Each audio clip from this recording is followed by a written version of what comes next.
અમુક ભાઈબંધો છોકરી જોવા જાય ને તો એમને ના હુલ્યા પડે ખબર તમારા લખાણ જ હોય ને હવે માવાના વ્યસન હોય બરોબર તો પણ ઘડીક તો માવો ન ખવાય ને તારે આટલો ડૂસો ભરીને જાય વિમલ નો માવાનો ત્યાં કઈક પ્રશ્ન પૂછે ને તો આમ કરે હીરા ઘઉં છું ને 12-15 હજારનું કામ કરું છું તરત કળે જાય આ ડોહો 5,000 માવા ખાઈ જતો હોય છે તે ડૂસારો ભરી ના આવ્યો ઘડીક માવો ન ખાવ તમારું કઈ લૂંટાઈ જવાનું તમે આમ નામ થાય છે કે ના પડાવીને આવો હો અને જેવો છોકરીને ઘરમાં એન્ટર થશે ને એટલે ઓલો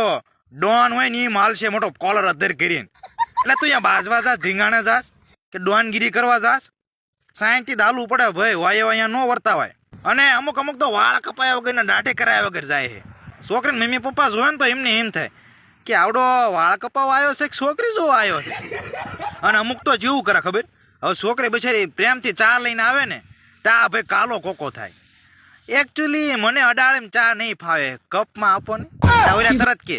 તો ભાઈ ઘરે જઈને કપમાં જઈને ચા પીજો હો એટલે પણ અડાળે પીલા શું તારું અહીંયા ભૂંઈ જવાનું કઈ ત્યાં ઘર છે તારું અને છોકરી જોઈને તરત જવાનું થાય છે ને એન્ટ્રીમાં પાકીટ કાઢશે હો અને છોકરીના હાથમાં પૈસા દેશે 50 રૂપિયા છોકરા પપ્પુજી ખાઈ જાય છે બપોર સુધીમાં 50 નોટ દઈને હાલે મોટું એન્ટ્રી માલતું તું 50 રૂપિયા દઈને ભાઈ તરત વેલા કહી દે આમાં કઈ મીઠું નહીં લાગતું